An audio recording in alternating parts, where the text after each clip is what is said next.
Reporter exclusive. കള്ള് ഷാപ്പുകൾക്ക് licence നൽകുന്നതിൽ വലിയ ക്രമക്കേട്.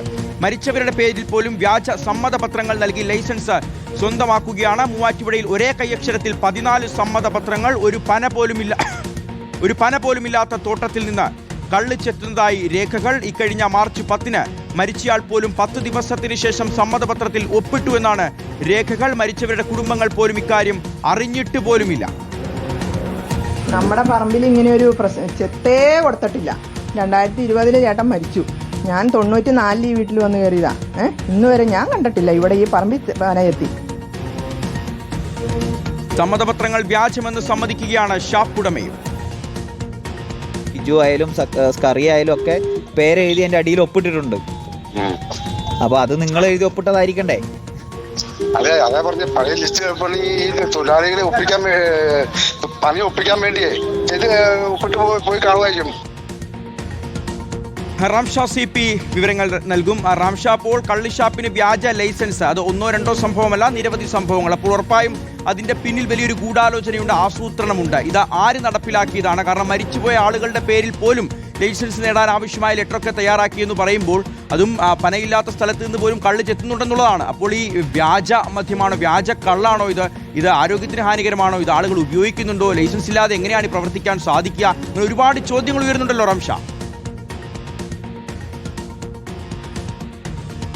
തീർച്ചയായും ലൈസൻസോട് കൂടി തന്നെയാണ് ഈ ഷാപ്പുകൾ പ്രവർത്തിക്കുന്നത്. പക്ഷേ ആ ലൈസൻസ് നേടിയത് എങ്ങനെയാണ് എന്നതാണ് ഇതിലെ ഏറ്റവും ഗുരുതരമായ ഒരു പ്രശ്നം. ഇതിൽ മൂവാറ്റുപുഴ റേഞ്ചിലെ 9, 12 ഗ്രൂപ്പുകളിൽപ്പെടുന്ന ഷാപ്പുകൾക്കാണ് ഇപ്പോൾ ലൈസൻസ് നേടിയത് വ്യാജരേഖകൾ ചമച്ചാണ് എന്ന വാർത്ത റിപ്പോർട്ടർ TV പുറത്തുവിടുന്നത്. തെളിവ് സഹിതമാണ് നമ്മൾ ആ വാർത്ത പുറത്തുവിടുകയും ചെയ്തത്. ഇതിൽ പ്രധാനപ്പെട്ട 2 പ്രശ്നങ്ങളാണുള്ളത്. അതിൽ ആദ്യത്തേത് വ്യാജരേഖകൾ ചമച്ചാണ് ഈ ഷാപ്പ് ഉടമ ഈ ലൈസൻസ് സ്വന്തമാക്കിയത് എന്നതാണ്. എങ്കിൽ രണ്ടാമത്തെ കാര്യം, ഇത് പരിശോധിക്കേണ്ട എക്സൈസ് ഉദ്യോഗസ്ഥർ അത് കൃത്യമായി പരിശോധിച്ചില്ല. അവർ ഉത്തരവാദിത്തം നിറവേറ്റുന്നതിൽ വലിയ വീഴ്ച, ഗുരുതരമായൊരു വീഴ്ച സംഭവിച്ചിട്ടുണ്ട് എന്ന കാര്യമാണ്. അതിൽ ആദ്യത്തേതിലേക്ക് വന്നാൽ ഈ ഷാപ്പ് ഉടമകൾ അവർ സമർപ്പിച്ച അപേക്ഷയോടൊപ്പം ഈ കള്ള് ചെത്തുന്ന തോട്ടങ്ങളിലെ ഉടമസ്ഥരുടെ സമ്മതപത്രം സമർപ്പിക്കേണ്ടതുണ്ട്. അങ്ങനെ സമർപ്പിച്ച സമ്മതപത്രത്തിലാണ് മരിച്ചുപോയവർ പോലും ഒപ്പിട്ടിരിക്കുന്നു എന്ന ഗുരുതരമായ ഒരു സംഗതി നമുക്ക് ചൂണ്ടിക്കാണിക്കാനുള്ളത്. അതായത് 2020, 2017, 2025 മരിച്ചുപോയ ആളുകൾ 2026 മാർച്ച് 20-ന് സമർപ്പിച്ച രേഖയിൽ ഒപ്പുവെച്ചിരിക്കുന്നു എന്നതാണ് ഏറ്റവും പ്രധാനപ്പെട്ട ഒരു കാര്യം. അതായത് മരിച്ചു വർഷങ്ങൾ കഴിഞ്ഞതിന് ശേഷവും സമർപ്പിച്ച രേഖയിൽ ഇവർ ഒപ്പുവെച്ചിരിക്കുന്നു. അതെങ്ങനെയാണ് എന്നതാണ് ഏറ്റവും പ്രധാനപ്പെട്ട ചോദ്യം. അവിടെയാണ് നമുക്ക് മനസ്സിലാകുന്നത് ഇതിൽ ഗുരുതരമായ പിഴവുകൾ സംഭവിച്ചിട്ടുണ്ട്. അല്ലെങ്കിൽ കൃത്രിമ രേഖകൾ ഈ ഷാപ്പ് ഉടമ സമർപ്പിച്ചതിന്റെ അടിസ്ഥാനത്തിലാണ് ഇവർക്ക് ഈ ലൈസൻസ് ലഭിച്ചിരിക്കുന്നത് എന്നതാണ്. അതോടൊപ്പം തന്നെ ഏറ്റവും ഗുരുതരമായ ഒരു പ്രശ്നം, ഇതിൽ പന ചെത്തുന്നു എന്ന് പറഞ്ഞാണ് ഈ സാക്ഷ്യപത്രത്തിലെല്ലാം ഉള്ളത്. അതായത് 14 സാക്ഷ്യപത്രങ്ങളിലും ഉള്ളത് പന ചെത്തുന്നു എന്ന് പറഞ്ഞാണ്. ആ തോട്ടങ്ങളിലൊന്നും ഇത്തരത്തിൽ ചെത്തുന്ന ഒരു പന പോലും ഇല്ല എന്നതാണ് ഏറ്റവും ഗുരുതരമായ ഒരു കാര്യം. ഇത് ഒരു ഗ്രൂപ്പിലെ മാത്രം പ്രശ്നമല്ല. അതായത് 9, 12 ഗ്രൂപ്പുകളിൽ ഈ സമാനമായ രീതിയിലാണ് ലൈസൻസ് നേടിയിരിക്കുന്നത്. അതിൽ 9-ാം നമ്പർ ഗ്രൂപ്പിൽ 7 ഷാപ്പുകളുണ്ട്. അതെല്ലാം ഒരാളുടെ പേരിലാണ് ലൈസൻസ് നൽകിയിരിക്കുന്നത്. 12-ാം നമ്പർ ഗ്രൂപ്പിൽ 6 ഷാപ്പുകളാണുള്ളത്. അതിൽ 3 എണ്ണം മാത്രമാണ് ഇപ്പോൾ പ്രവർത്തിക്കുന്നത്. അത് 3ഉം ഒരാളുടെ പേരിലാണ് ലൈസൻസ് നൽകിയിരിക്കുന്നത്. ഇവിടെയെല്ലാം 10 പന വീതം ചെത്തുന്നു ഓരോ തോട്ടങ്ങളിൽ നിന്നും എന്നതാണ് ഈ സാക്ഷ്യപത്രത്തിൽ രേഖപ്പെടുത്തിയിരിക്കുന്നത്. പക്ഷേ ഈ മൂവാറ്റുപുഴ പ്രദേശങ്ങളിൽ എവിടെയും അത്തരത്തിൽ ചെത്തുന്ന പനയില്ല എന്നത് നമുക്ക് വളരെ വ്യക്തമായി അവിടെ ചെന്നാൽ മനസ്സിലാക്കാൻ പറ്റുന്ന കാര്യമാണ്. അതായത് വലിയ കൃത്രിമമാണ് ഈ രേഖകളിൽ ഇവർ നടത്തിയിരിക്കുന്നത്. അതിന്റെ അടിസ്ഥാനത്തിലാണ് ഇവർക്ക് ലൈസൻസ് ലഭിച്ചിരിക്കുന്നത്.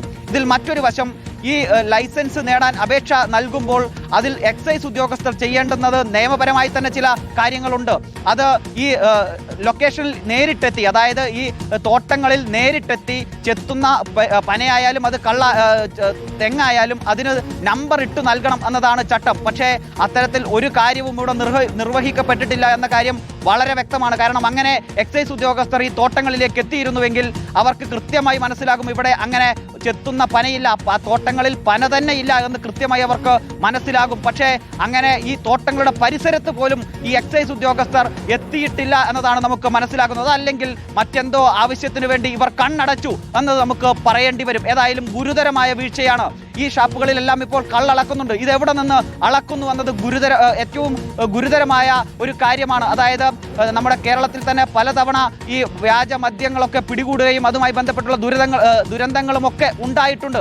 ഈ സാഹചര്യത്തിൽ ഈ ഷാപ്പുകളിൽ ചെത്തില്ലാത്ത ഷാപ്പ് പരിധിയിൽ ചെത്താത്ത പനകളുള്ള ഒരു ഷാപ്പിൽ എങ്ങനെയാണ് ഈ കള്ള് അളക്കുന്നത് എന്നത് ഗുരുതരമായ ഒരു ചോദ്യമാണ്. എവിടെ നിന്നാണ് ഈ കള്ള് ഇവിടേക്ക് എത്തുന്നത് എന്ന് മറുപടി പറയേണ്ടത് ഈ ഷാപ്പ് ഉടമകൾ മാത്രമല്ല, എക്സൈസ് ഉദ്യോഗസ്ഥർ കൂടിയാണ്. ഷിയാസ്, അതുതന്നെയാണ് റാംഷ. അപ്പോൾ പനയില്ല, തെങ്ങില്ല, ചെത്തൽ നടക്കുന്നില്ല, പക്ഷേ കള്ളുണ്ട്. അപ്പോൾ ഈ കള്ള എവിടെ നിന്ന് വരുന്നു? അത് ഒറിജിനൽ കള്ളാണോ അതോ വ്യാജമാണോ? കള്ളിഷാപ്പുകൾക്ക് ലൈസൻസ് നൽകുന്നതിലാണ് ഈ വലിയ ക്രമക്കേട്. മരിച്ചവരുടെ പേരിൽ വ്യാജ സമ്മതപത്രങ്ങൾ, അതായത് 2017 മരണപ്പെട്ട ആളുകളുടെ പേരിലാണ് 2026 9 വർഷങ്ങൾക്ക് ശേഷം 2026 മാർച്ച് 20 ലൈസൻസ് സ്വന്തമാക്കാൻ ആവശ്യമായ സമ്മതപത്രങ്ങൾ ഒപ്പിട്ട് നൽകിയിരിക്കുന്നത്. വലിയ ഒരു ഗൂഢാലോചന ഇതിന് പിന്നിൽ നടന്നിട്ടുണ്ട്. ആരൊക്കെയാണ് ഈ തട്ടിപ്പ് നടത്തിയിരിക്കുന്നത്? എന്തായിരുന്നു ലക്ഷ്യം? എക്സൈസ് വകുപ്പിന് ഇതിൽ പങ്കുണ്ടോ? എക്സൈസ് ഉദ്യോഗസ്ഥർ കണ്ണടച്ചിട്ടുണ്ടോ? ഉണ്ടെങ്കിൽ അത് എന്തിനു വേണ്ടിയാണ്? അഴിമതി നടന്നിട്ടുണ്ടോ? അങ്ങനെ ഒരുപാട് ചോദ്യങ്ങൾക്കുള്ള ഉത്തരമാണ് ഈ അന്വേഷണത്തിലൂടെ പുറത്തു വരേണ്ടത്.